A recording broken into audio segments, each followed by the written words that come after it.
Hello friends, in today's video we're going to see a complete process of how to sign up for a Pinterest account and set up your profile properly. First, open your browser and visit the URL www.pinterest.com.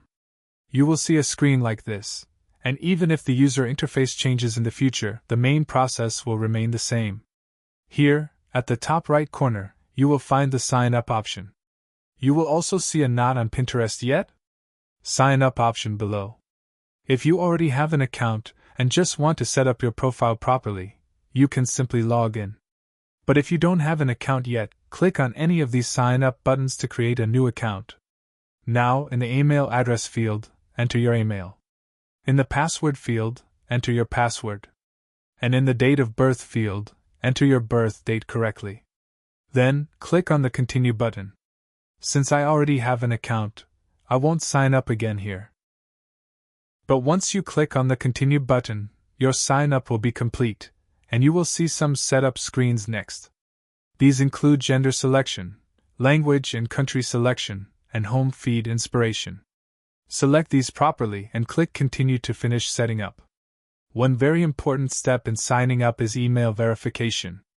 A confirmation email will be sent to the email address you provided. Simply click on the Confirm Your Email button in that email, and your email address will be verified. After logging into or signing up for your account, you will see a screen like this.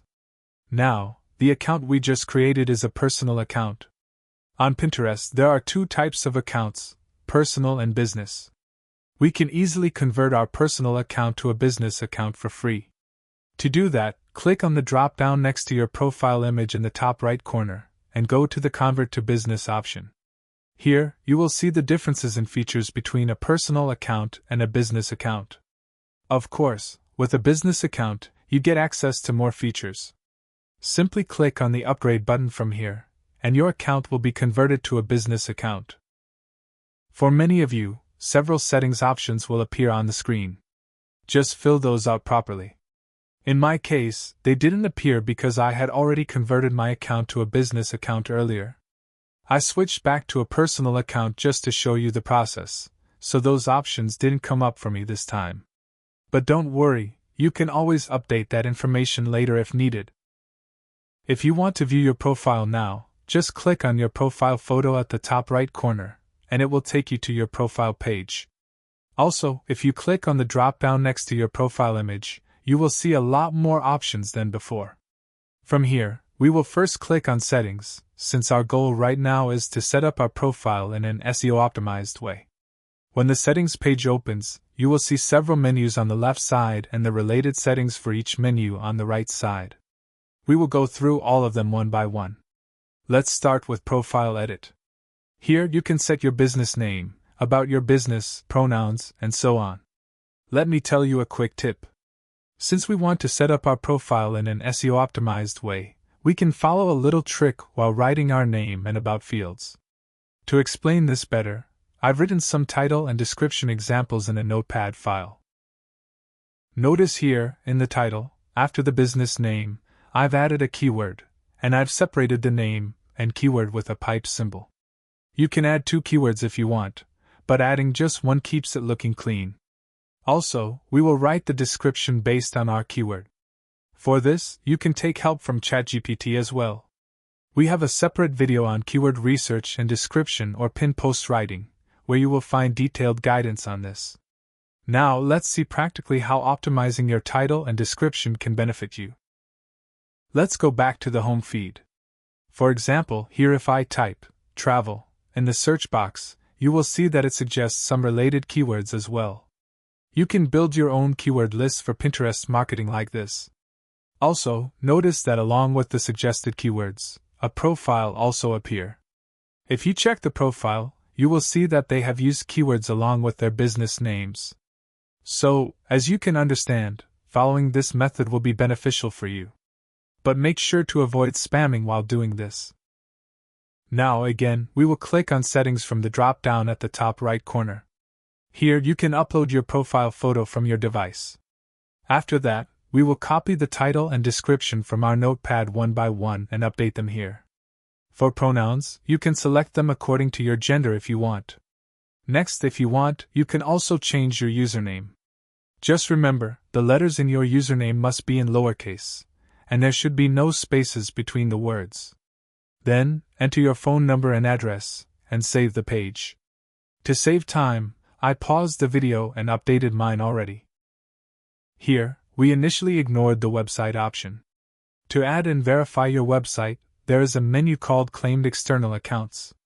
We already have a separate video on how to claim an external domain, and the link is given in the I button above this video, so you can check it out from there. Since we are now on the Claimed External Accounts menu, let's break the sequence a bit and discuss these settings right away. Here, besides claiming your custom domain, you also have the option to connect your Instagram and Laya Integrata accounts. In the future, Pinterest might add options to connect more accounts as well. Basically, all types of external linking are done from here. Simply click on the Claim button next to each option, and you will be able to connect them easily. Now, we will go to the Account Management menu to see what settings are available there. At the top, you will see the email address that you used to sign up for your Pinterest account. In the Edit Profile step, we could input any email address to display publicly, but here, the email you use will be associated with your account. If you need to change your password, you can do that from here by clicking the Change button. If you ever want to switch back to a personal account, you can do that by clicking the Convert Account button. But since we switched to a business account for its benefits, we won't need this option right now. After that, you can update your birth date, gender, contact name, business type, country, language, and business account goals information from here. When we converted our account from personal to business, these were the questions that appeared. If you want to change any of the inputs you gave back then, you can update them here as you wish. No matter what changes you make, always remember to save them once you're done. Next, you will see the Deactivate Account option. If you want to keep your account inactive temporarily, you can deactivate it. And for permanently deleting your account, this is where you will find the option as well. Basically, the most important menus here are Edit Profile, Claimed External Accounts, and Account Management. Next, we have the Profile Visibility menu. From here, you can make your profile public or private. After that is the Tune Your Home Feed menu. Here, you can modify what types or categories of pins you want to see on your home feed. Then, there is the Bulk Create Pins menu. Using this, you can create a large number of pins at once with the help of a CSV file. However, personally, I don't prefer using this option much. Next is the Social Permissions menu. From here, you can control who can mention you on Pinterest, who can message you in your inbox, who can comment on your pins, and see the list of people you've blocked. You can also decide whether Pinterest will show similar products on your pins and whether videos will autoplay or not. All these settings can be adjusted here as per your preference. Next, we have the Notifications menu. From here, you can control how you want to receive notifications for comments, reactions, saves, views, impressions, followers, messages, Pinterest announcements, and so on. There's usually no need to change much here unless you have any personal preferences regarding notification settings. After that, there is the Privacy and Data menu. Here too, there isn't much that needs changing. You can just leave the settings as they are. Next is the Security menu. From here, you can enable two-step verification for your account. If you enable this, you will receive a two-factor authentication code in your email whenever you log in. This helps increase your account's security, so it's a good idea to enable it. You can also choose whether you want to log in automatically using Google from here. If you have used your Pinterest profile to log into any other apps, you will find the list of those apps here as well. Additionally, you will see a list of all the devices where your Pinterest account is currently logged in. Next, we have the Branded Content menu. This is mainly for sponsorships. If you are creating content on Pinterest and you are signed up for this branded content feature, then different brands can sponsor you if they want to. However, just signing up here doesn't mean you will automatically start getting sponsorships from brands.